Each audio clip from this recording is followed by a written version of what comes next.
All right, Alexandra, let's do an update on what is happening in the Middle East and specifically what is happening with the situation with Iran, the escalation into a conflict with Iran. And it looks like the U.S. was preparing for the Iranian retaliation by moving warships and U.S. military assets into the region. But now it appears that the U.S. may be pulling back some of those military assets, uh, perhaps a signal from the U.S., a belief from the U.S., from the Pentagon, that Iran is not going to retaliate anytime in the near future. What are your thoughts on what's going on? I found this the most. What has happened actually? What Yeah, has been pulled back actually yeah. from the This region?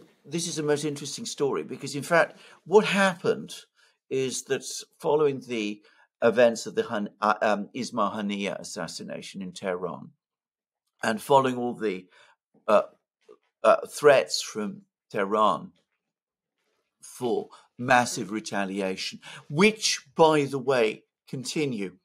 I checked before we did this program what the Iranian media is saying, and they're still talking about Haniyeh, and they're still talking about the fact that Iran will retaliate one day when it is ready and when it's positioned to do so. Anyway, immediately after that, the United States again moved massive assets, military assets, to the Middle East on at least the same scale that it did in the spring, when it was widely talked about. We did programs about it at the time, and as it has done on previous occasions since the current crisis began, following Hamas's attack on Israel in October last year.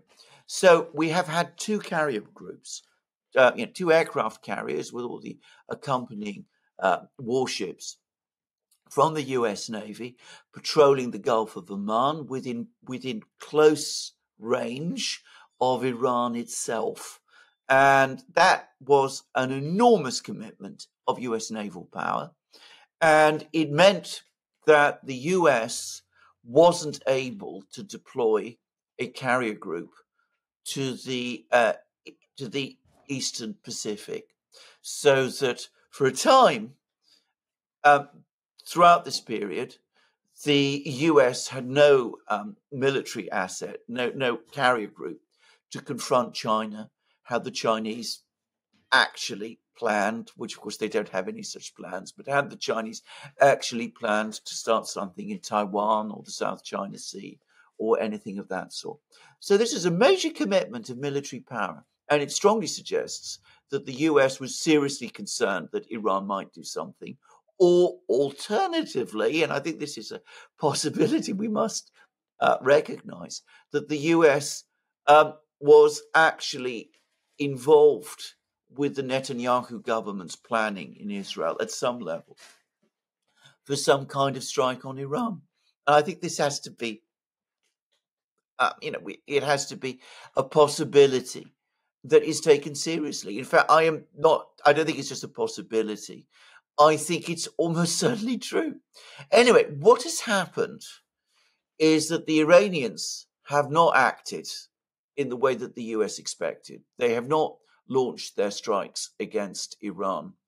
And the Pentagon has been becoming increasingly worried, apparently, and nervous that two carrier groups are tied up in the Gulf of Oman, basically floating around and doing nothing. And so they've now withdrawn one. And it's going to be redeployed um, somewhere, perhaps to the Asia Pacific. That's what some of the reports are suggesting. So the US is scaling down its forces in the Middle East, which some commentators, including some in Britain, are pointing out shows how overextended the US militarily has become, that it doesn't have enough available assets naval assets, so that it can be simultaneously and equally strong in the Pacific and in the Middle East. It's having to make choices about supporting one or defending the other. It's going to have to wind down the conflict in Ukraine if it's going to escalate a conflict with Iran, and then you have the whole issue, like you said, in China. I mean, that's a whole other issue. That's, you know, they're trying to get the ball rolling as far as you know, China and Taiwan is concerned. So they have to make choices. And I think the obvious choice is that they're going to have to disengage, wrap up, or whatever you want to call it, Ukraine. Yeah, that of course is the rational approach. It's the way that a rational person would think. It follows the logic once articulated by Frederick the Great, one of the greatest military geniuses of all time, who once said, those who defend everything defend nothing. That you have to prioritize, you have to say to yourself, where can I be strong? Where is it important for me to be strong? And where do I scale down? And if I can find a diplomatic solution to my problems instead of a military one somewhere, then I should go and seek that diplomatic solution. But of course, we are dealing with people in Washington who think quite differently. And they will say to themselves, well, look, we are overextended. So what that means is not that we should try and scale down our wars, but on the contrary, that we should escalate at least one so that we can finally achieve a victory there and reassign the forces that we have after we've achieved that victory to where we want them to be, so that we can fight our next war somewhere else. That is much more likely to be the kind of discussion that these people are engaged in. Because, just to remind everybody, as I've said many times, these people have no reverse gear. Maybe they should, you know, use diplomacy in all of the possible conflict areas that they're involved in or thinking about involving themselves in. Maybe they should search for diplomacy in Ukraine. Maybe they should search for diplomacy in the Middle East, and maybe they should just not escalate in China. That's a solution, but you know, well, as they say, pigs might one day fly, and the neocons might one day turn to diplomacy. Yeah. But I don't expect either to happen. I think pigs flying is more likely. Actually, seeing pigs fly is more likely than seeing, you know, sprout wings and fly is more likely than seeing neocons turn to diplomacy. That's my own view. But anyway, there we go. The other thing to say about this is that you do understand. We're beginning to understand better Iranian calculations, because you see they've had this enormous American buildup again on their borders, close to them, and we see that for all the trouble and pressure they've been under, the Iranians have basically waited the Americans out, and the Americans cannot sustain the kind of massive military presence in the Middle East indefinitely that would be needed to really challenge Iran. So it's something to bear in mind, and I'm sure that the Iranians calculated this, and I'm sure it's part of their reasons for responding to the events, the Haniyeh assassination, in the way that they have. Yeah. So what is the situation now with Iran's retaliation? They're waiting it out. I mean, is there any other news there as far as what's happening with Iran? We do have the one story about the Iranian foreign minister posting on X that Iran has not supplied, given, sold. I'm not sure exactly what he said. Yes. Missiles to Russia, short range ballistic missiles to Russia, and the Kremlin still has not denied the story. To be quite honest, so I don't know. I guess that's a type of update. What are your thoughts on? Yeah, no, I mean, the Iranian foreign minister said quite clearly that it's fake news.